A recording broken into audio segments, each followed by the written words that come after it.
Howdy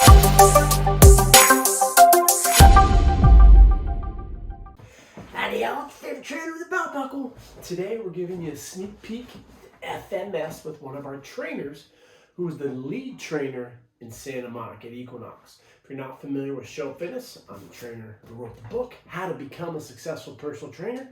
We have trainers all over the world. We will help you be successful. We're online. We have physical locations in Santa Monica, West Hollywood, San Diego. And what you're going to watch here is I'm at Santa Monica Equinox with our trainer, Megan, who graduated about a year ago. She started working at Equinox Santa Monica in September. She's the #1 trainer. And guess what? I talk about it in my book. 90% of certified trainers quit within the first 12 months, and Megan confirms that. She had 4 or 5 rampers in her class. 11 months later, in her professional experience, the #1 problem with new trainers, they're not qualified. They don't understand programming. And so what she's going to show you today is what the functional movement screen looks like, and I'm the one she's doing it on. If you want to get hired at Equinox, watch this video, comment, like, subscribe. Make sure to watch the end. I got a little sneak peek for you. I'm going to come back on and talk about a conversation that we had. Cool. All right, we're going to do the FMS. It's really funky, but has a lot of great information. There's 3, we're gonna do each movement 3 times. If there's any pain, let me know. I can't show you how to do anything, I only can tell you how to do it. So when you're ready, begin. What are we doing first? All right, so face me, you're gonna be on this side of the board, heels touching the back of the board. Back it up, good, hip width apart. Good, you're gonna hold the dowel overhand like this. Good, now place on top of your head. On top of your head, yep. Scoot your hands out till you're a little bit more on that side. Perfect, and relax. Now press all the way up in the air. What you're gonna do in this position is squat as low as you can 3 times.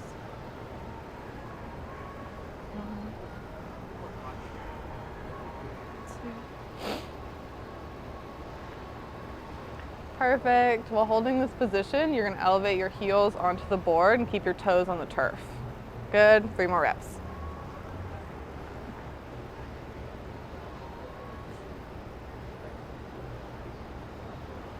Good. Now I'll take the dowel. Does that feel any different? Yeah. Yeah? Get more depth. Perfect. All right, you can step off the board. Right. And I need to take a measurement of your knee. So you mind taking a knee? Good. And I have to touch your knee. Is it okay if I touch your knee? Weird question, but I have to ask. So, good. All right. I'm going to have you on this side of the board. Facing me again. So feet together and toes touching the board. Good, feet together, perfect. What you're gonna do with your left foot is you're gonna come up and over the rubber band, touch the heel to the ground in front of you, and then bring it back. So before you start, same thing with the dowel, overhead. Good, now lower to your shoulders. Last thing is you can't look down. So 3 times left side when you're ready. Can I bring it back first?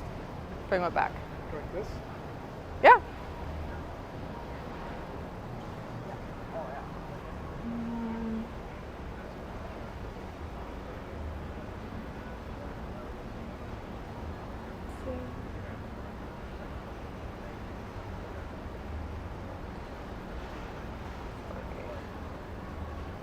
Perfect, good, right side.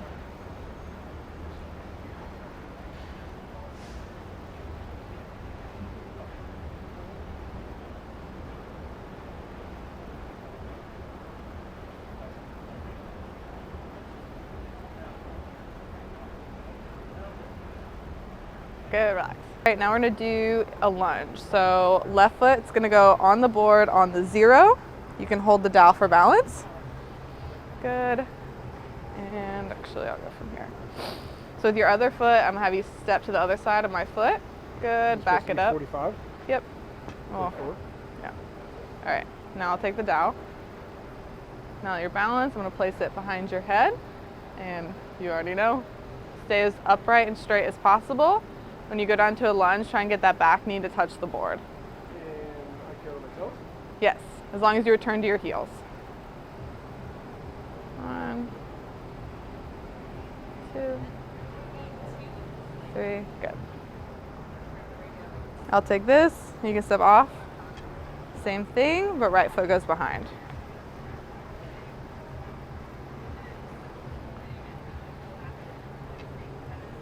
Good, so keep in contact with head, upper back, and tailbone.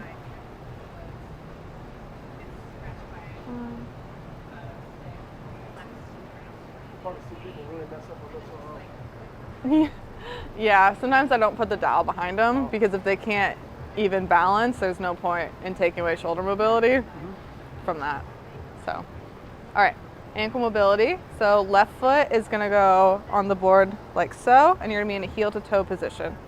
So you're gonna be on the side of the board actually. On this side? Yep. So we can do right first. So you're gonna be this position. So, yep.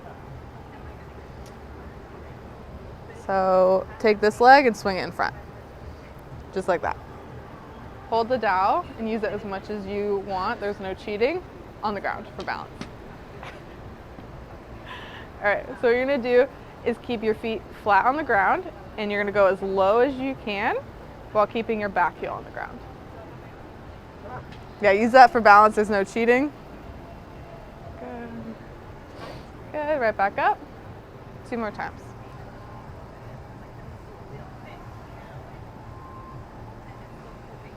Good.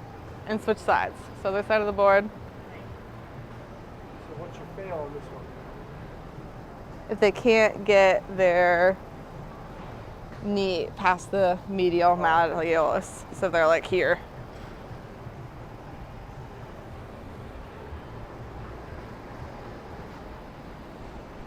Good.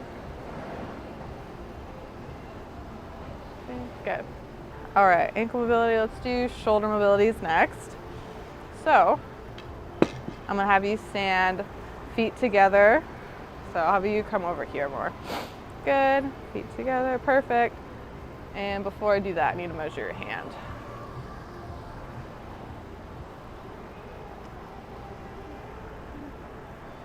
Good, if you're curious, 20 centimeters for your hands. So thumbs in, thumbs in. Fingers over thumbs, good. Down by your side. So left's gonna go first, it's gonna go up and down your back, and right is gonna go like this, trying to get as close as you can. Where you land is where you land, so no inching. Okay. So same time. And hold it for a second, because I need to measure. When you're ready. All right. Good, and relax.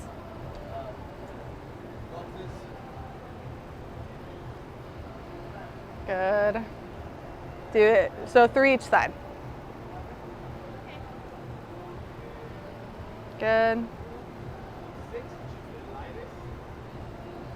All right. Yes. And for this one, mother rope. Perfect. Relax. Does one feel different than the other? There's like a 4 centimeter difference. So, but you have great mobility. So, but there's only like a 4 centimeter difference between each one. I'm gonna use this. All right. So I'm gonna place a card here with your hand, but with your palm of your hand. Glue it. Don't let it go. Lift this elbow as high as you can. Good. Keep that pinned. Any pain? Good. So same thing. Any pain? Perfect. So if there was pain? Shoulder impingement. Actually, I've never had anyone have pain in that. Okay, good. Last measurement I have to take. So point to the top of the hip bones and then your top of your body. Okay. Sick. And you can relax your hands, palms facing up. Yeah, down. All right. What you're gonna do is put your feet together, toes towards your face. This just locks your knees into place. With your right leg, you're gonna keep it pinned to the back of the board. Your left leg, you're gonna lift it as high as you can without bending either knee. When you're ready. Good. And relax. 2, 3. Good. How did that feel? Did it feel like hard at all when you got to that top point? Oh, tight in the hamstring. Okay. Go again, feet together. And you're gonna do your right leg this time.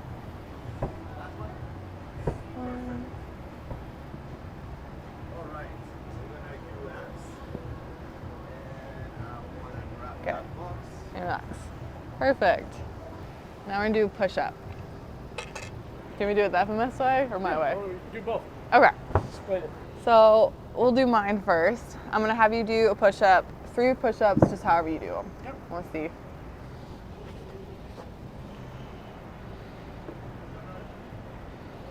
Perfect. Okay. So I wouldn't do the FMS way. I wouldn't cue anymore. All right. So you're gonna lay on your stomach, arms all the way out ahead of you. Good. With your thumbs, you're gonna bring them down to where they're in line with your forehead. Good. You're gonna dig your toes into the ground, lift your knees and elbows, and with a rigid torso, you're gonna push up. Good. Push, push, push. 1, 2. Okay. 3. Good. And if you couldn't do that, you'd bring it down to your. Okay. So what's your way? Chin. How do you teach it? If they can't, most people can't do a push-up. So when they do push-ups, they're here and they're doing this. So how I like to cue it is pushing from here instead, and then pushing up. Or if I know they can't do a push-up, I start straight with eccentrics and have them do that. So from here, or even just right under their elbows, because that's better from here than it is from there. Or I'll start straight with eccentrics and just have them go as slow as they can down to get used to the movement. Is that it? All of them? No, we got rotor stability. Okay.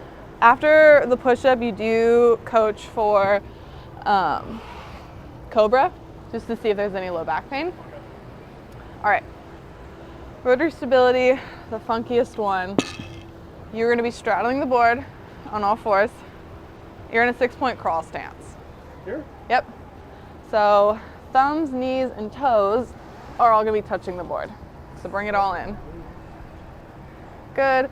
Dig your toes into the ground. What you're going to do is you're going to lift and shift your body to one side. So lift to the left side, and you're going to lift your right hand and your right foot off the board or off the ground. Reach back, touch your ankle. Fully extend both extremities, and then reach back and touch your ankle one more time. This? So it's ankle, extend, ankle. Ankle, extend ankle. Yes.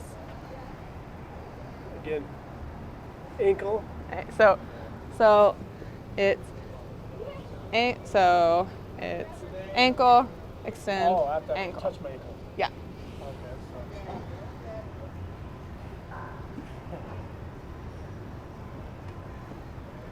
Try again.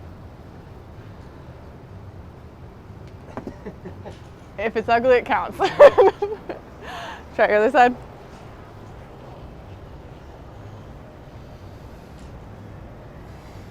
So I've noticed a lot with this, either one that can't do it, or if they can do it, they only can do it on one side. Hey.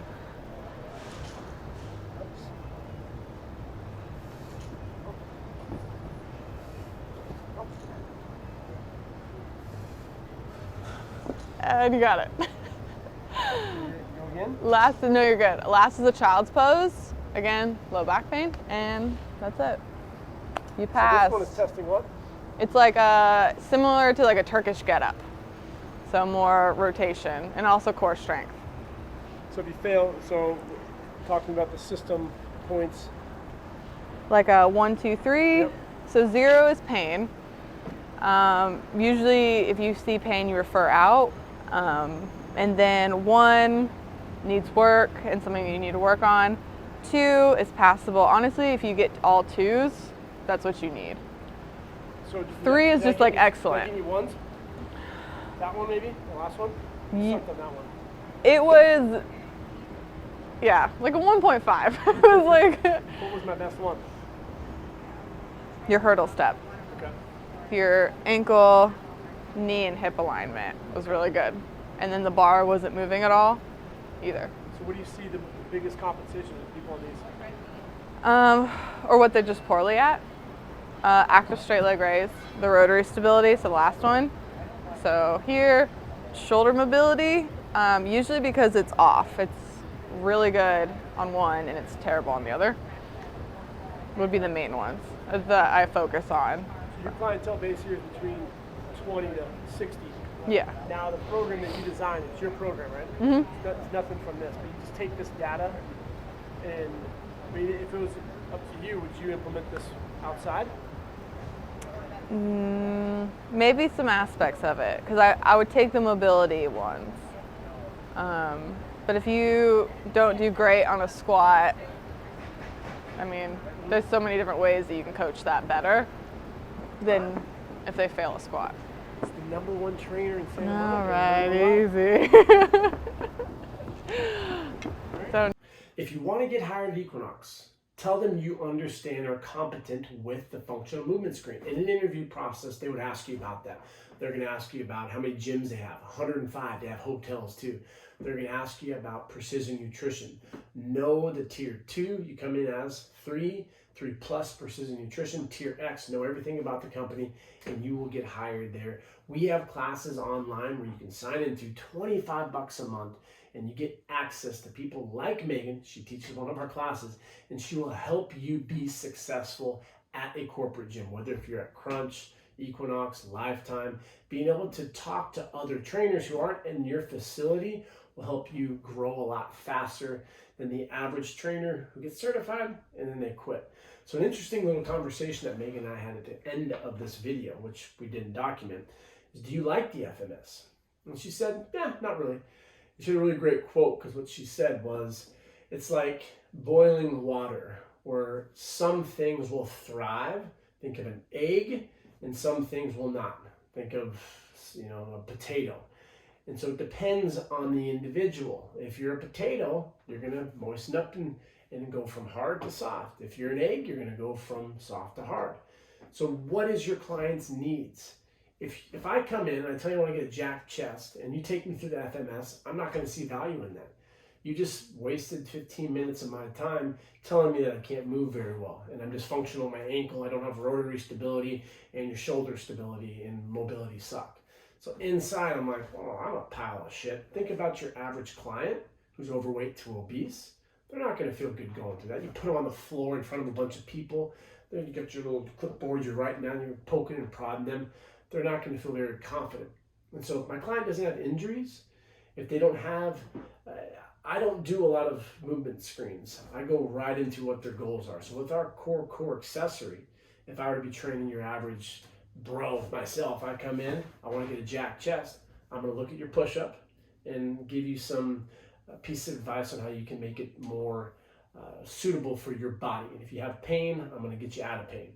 If you want a V-taper, some big-ass lats, well, I'm going to do a pull-up. I'm going to watch you do that. And then if you want some abs, I'll do some crunches. I'll show you something you've never done before to make it enjoyable. Core pattern, push. Core pattern, pull. Something you enjoy. The second time, I'll make it a little more challenging. The third time, I'll get after it. So I don't like the FMS personally is because I'm not Greg Cook. Greg Cook, Lee Burton, they're the physical therapists who created this. They're the best of the best. And if they were to take someone through it, their patients, of course, it's going to be very accurate. The statistics are not that great for the efficacy of the FMS. It's like flipping a coin, about 56%. If they were to do it, it's going to be a lot higher. My biggest problem with the FMS is if you do not retest. And so if you take someone through it and you say you have a 1 here, you have a 1.5, and you're dysfunctional, then you train them and you sell them on some big ass package and you never retest them. What was the purpose of that? So I'm all about doing a test, an assessment, and then retest and assess to make sure that they are improving. But what we focus on at Show Up Fitness is movement competency. You take the core movement patterns: vertical push, vertical pull, horizontal push, horizontal pull, squat, unilateral hinge, and a jump.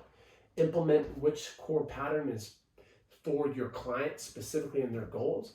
I'm not going to make an overweight person do broad jumps. I'm not going to make someone do bench press if they don't really care about their chest. I'll just focus on a regressed pattern or a regressed exercise like a push-up. I individualize it. I make sure that the client is going to get stronger. We progressively overload. And then the accessory aspect is adding in cardio, Instagram worthy stuff, isolation, abs, correctives if you want to throw that in there.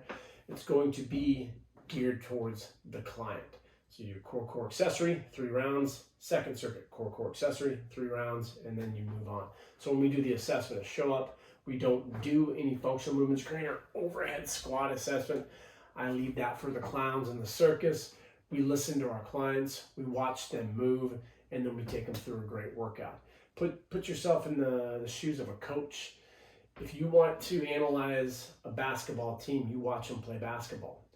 And so as a general pop trainer, even working with athletes, I'm going to watch them do what they're good at. For general pop, I'm going to see how they do the movement patterns. For an athlete, the needs analysis may be a little different, and that's something we cover in our level 2 and 3 online internship. If you want to become a successful personal trainer, you got to show up to be able to ask questions, learn from people that are doing what you want to do. If you want to own a gym, we have 3 of them. You need to learn from those that are doing what you inspire to do. Get great mentorship. Our level 1 is better than any certification that's out there. It will get you hired at an Equinox. Our level 2 is a mentorship program that's going to help you make $120,000 plus per year. And then level 3 and level 4, that's when you get into gym ownership and really turning your passion for fitness into a career, a sustainable career, most importantly. Comment, like, subscribe if you want to become a successful trainer. Check us out online, showupfitness.com. The banner link down here. Keep showing.